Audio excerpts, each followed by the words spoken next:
Mi dali neke informacije kako se uključiti, gdje. A ja smatram da je odgovornost ključna zapravo za razvoj pojedinca, za izgradnju vlastite osobe, za odnose s ljudima, za bilo što radimo. Mislim da je odgovornost nešto što definira nas same, naš odnos prema sebi samima i prema svijetu. Sutra u 9 imamo presicu i onda ćemo pozvati sveukupnu zagrebačku javnost da se pojavi na tom završnom skupu. Ušao sam u partiju 1997. godine iz čiste želje, iz nekakvog mladalačkog bunta da promijenim ondašnju lošu klimu koja je bila u Hrvatskoj. Izgledao sam ko hipi, definitivno. Duga čupa, brada, komandosica, Marte, rock'n'roll i očekivao sam da je to jedna onak dobro sređena organizacija gdje ću ja doći tamo i dobit ću točno određene nekakve zadatke. Onda sam skužio zapravo da tam nema ničega, ne? Nije bilo organizacije mladih, nije bilo ničega i bio sam u prilici stvarno kao pionir na neki način krenuti sa tom pričom u gradu Zagrebu. Ono što me je zadržalo u cijeloj priči, što nisam više bio obični aktivist, nego sam na neki način prihvaćao odgovornosti i u tome sam se dobro snalazio. Osjećao sam se ugodno u tome, ali možda ima i nekakve stvari s genima. Stari mi je bio omladinski funkcionar u ondašnjoj državi. Dida je isto bio nešto tako, partija varijanta, pa možda ima nešto i genetike u toj cijeloj priči.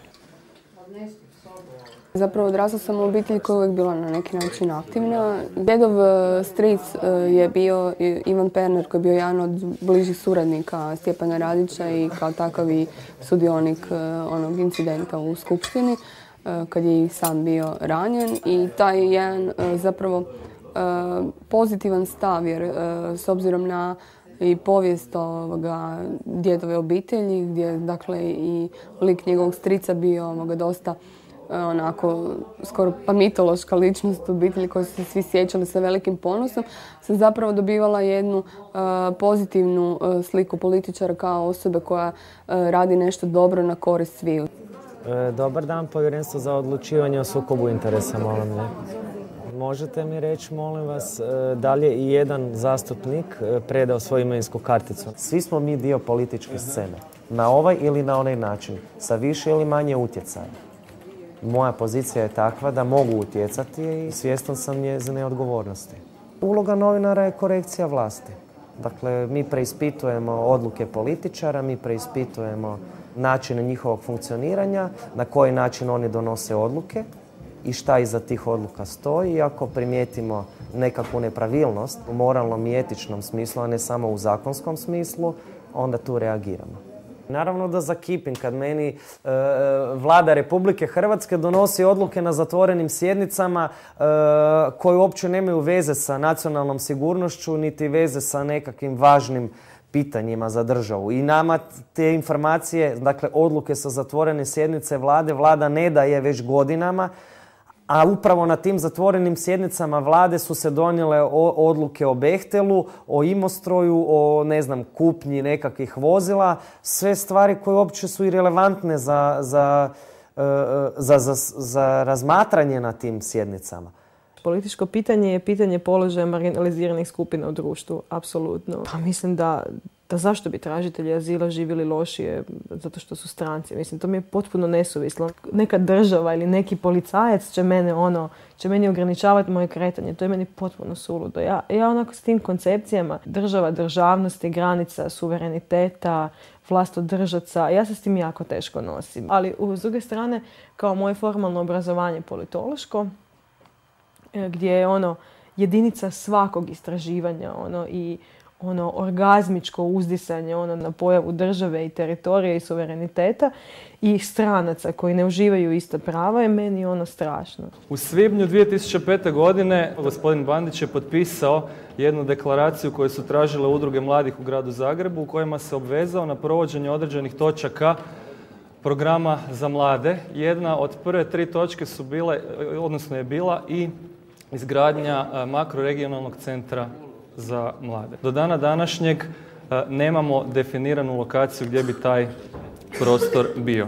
Poanta je politike da daje na neki način osnovan smjer. Znači ne da uređuje sve detalje, zato postoje nekakvi ljudi koji su u službama, koji su stručni za te stvari, ali politika bi trebala reći u kom smjeru se ide. Šta je politika? Umijeće napraviti od ničega nešto.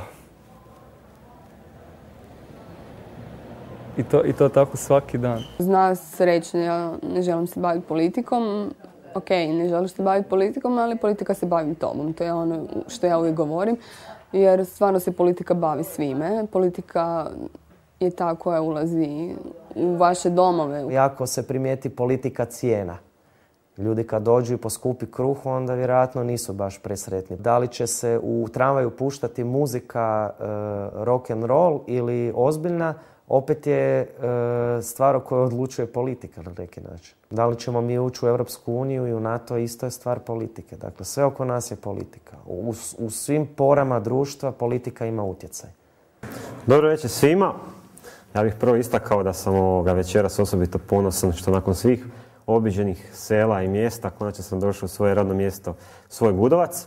I ujedno vam zahvaljujem što ste se okupili ovdje u ovako velikom broju. Mi imamo cijeli niz programa, a jedan od tih programa na kojem ćemo inzistirati je i program za mlade. Znači, niti jedna stranka do sad se nije izjasnila i nije pokazala volju napraviti program za mlade.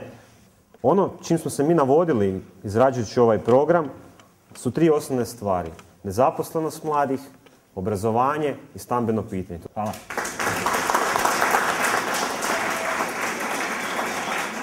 Politički kompromis. To je jako negativna stvar politike. Jako mi se teško s tim nositi.